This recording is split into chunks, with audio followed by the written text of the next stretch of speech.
Manos de Oro, it's a story about a mechanic named Sergio who has arthritis in his hands and can no longer work. He is basically living with his son, Fernando, in his home.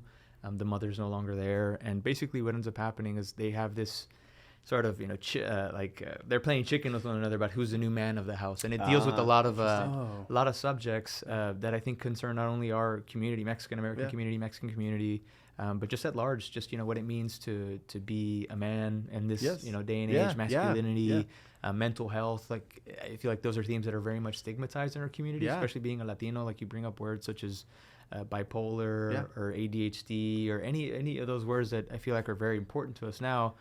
But to, people that come from our community, it's like stigmatized. You're like, oh, you're labeled as like el loco, the crazy one in the family, Like it's flattened into one. Like, totally. Oh, this is you're just crazy. You're weird, dude. Stay away from us. But it was, really about trying to normalize the fact that it's okay to ask for help when you're at your lowest. These people that love you more than anything, like you don't have the faculties to ask for help because you've been a provider for so long, and anything short of that feels like it's a punch in the face to you directly. This film was inspired by watching my dad go through like an experience back in 2018. I was in the middle of writing another film. Actually, it was so funny. It's 2018. I was writing a film about AI. I was very ahead of the curve. Yes, you were. Yeah, I'd say so. 2018. My dad, like I said, been a mechanic his whole life. Worked his hands. This hardcore laborer.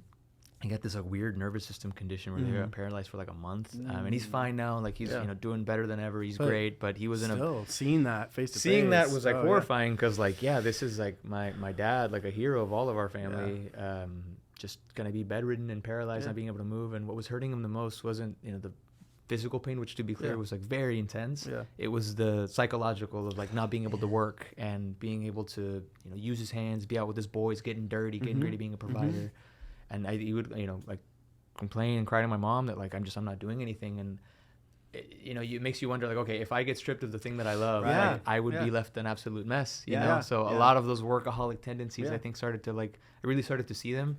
I was like, you know what, AI, like you can wait. You can wait. This is real. It's like, hey, I'm feeling this. I'm going through this. I mean, I think that's a good thing to think about too, where you're like, even, okay, it might not be a mechanic, but like filmmaking as a provider or whatever, it's like, if that gets stripped away from you, like you're left you're feeling these things too. Like it's kind of a universal feeling, right? 100, or it could be, right? 100%. And that I saw an opportunity to do something very personal. That was, for me, like probably the first time where I felt that I was just responding to life through film. And there's a saying, right? Like filmmakers don't go to therapy; they make movies about it. Yeah, they do. And we love therapy. We love therapy. It's great. But making films is great too. Making films is great too. It's great. But that was really the onus. And I turned the page on this AI film, and I was like, you know what? I'm going to do something that I feel like is relevant to me now and relevant to my community. And you mentioned the idea of it being universal. That is, I think, the biggest takeaway for this film that I'm most proud of, because it'll be a mantelpiece for me for the rest of my career. It'll always be like chasing the shadow of Manos de Oro. I think for me, despite awards, press, and festivals, and I'm very fortunate that the film did as well as it did on the festival circuit, and how well it was received. What I'm most proud of is that I'll have my African American friends or my Asian friends or my white friends go, dude, that's my mom, or that's my dad, that's my uncle. It's a very specific story. It's about a father son that they're Mexican, they speak Spanish mostly, but everyone has a way into it. And to me, I thought, okay, if I can do that and get people a way into my films across the board moving forward, I did my job, and I felt like I did my job there.